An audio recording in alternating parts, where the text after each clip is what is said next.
suite aux tragiques et violents événements survenus récemment dans plusieurs établissements scolaires de la capitale, notamment au lycée national Léon-Bar et au lycée technique national Omar Bongo. Une réunion cruciale a été convoquée. Les ministères de l'Éducation nationale, de l'Intérieur, de la Justice, des Affaires sociales et de la Santé unissent leurs forces pour mettre en place une commission interministérielle. L'objectif, analyser les causes profondes de ces situations et envisager des actions coordonnées. Est-ce que c'est parce qu'il y a un laisser-aller au niveau des familles que les enfants aboutissent à cela? Ou à défaut, c'est parce que c'est un phénomène aujourd'hui pratiquement mondial?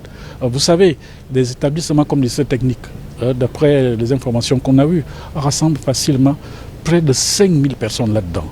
Donc ça constitue, pour les trafiquants de drogue, un lieu où ils peuvent écouler rapidement leur drogue. Donc des mesures draconiennes sont en train d'être prises pour juguler cela, avec l'apport bien entendu des forces de défense, c'est-à-dire la gendarmerie et la police. Et quelles sont ces mesures, monsieur le ministre? Mais pour le moment, on n'a pas encore bien défini toutes ces mesures. Ça, c'est dans le cadre opérationnel. Vous savez, en ce qui concerne que ce soit la sécurité intérieure ou au niveau de la défense, il y a une partie visible et une partie qu'on ne peut pas dire. Parce que sans cela, nous allons alerter les trafiquants de drogue. Mais il y a des mesures draconiennes qui sont en train d'être prises. Au niveau des forces de sécurité, il y a plusieurs polices. Alors, cette police scolaire a été mise au sein des établissements pour juguler la violence, la simple violence. Vous comprenez? Mais on s'est aperçu très vite que derrière cette violence se cache un trafic de drogue. C'est la raison pour laquelle des éléments de l'OCLAD vont maintenant rejoindre toute cette police. Il est impératif d'améliorer la synergie entre responsables d'établissements scolaires et les travailleurs sociaux, a rappelé la ministre des Affaires sociales. Les travailleurs sociaux sont présents dans des établissements scolaires.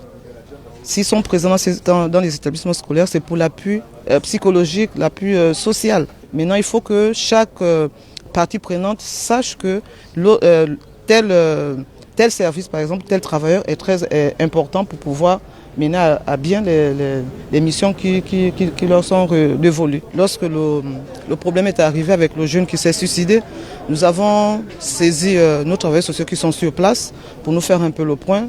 Et ce qui nous est revenu, c'est qu'ils n'ont pas été associés. Il y a eu un conseil de discipline, il y a même eu une enquête, ils n'ont pas été associés. Et on pouvait leur poser la question de savoir si cet élève était connu dans nos fichiers. Ils ont dit non, qu'il n'était pas connu dans nos fichiers et qu'il n'y avait pas plus d'informations à nous donner.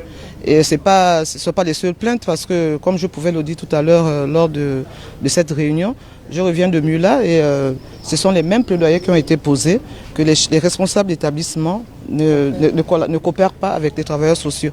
Alors que s'ils sont dans ces établissements, c'est qu'ils ont un rôle bien défini à jouer et il faut bien les laisser travailler parce que ce qui s'est passé là, par exemple, au niveau du lycée national, comme pouvait le dire mon collègue de l'Intérieur, parfois chacun sait comment parler à un élève dans ce genre de situation. La ministre d'État en charge de l'Éducation nationale, Camélia Toutoum-Leclerc, a pris la parole avec fermeté. Elle a ordonné un renforcement de la collaboration entre chefs d'établissement et travailleurs sociaux pour améliorer la prise en charge des élèves en difficulté et prévenir de nouveaux drames.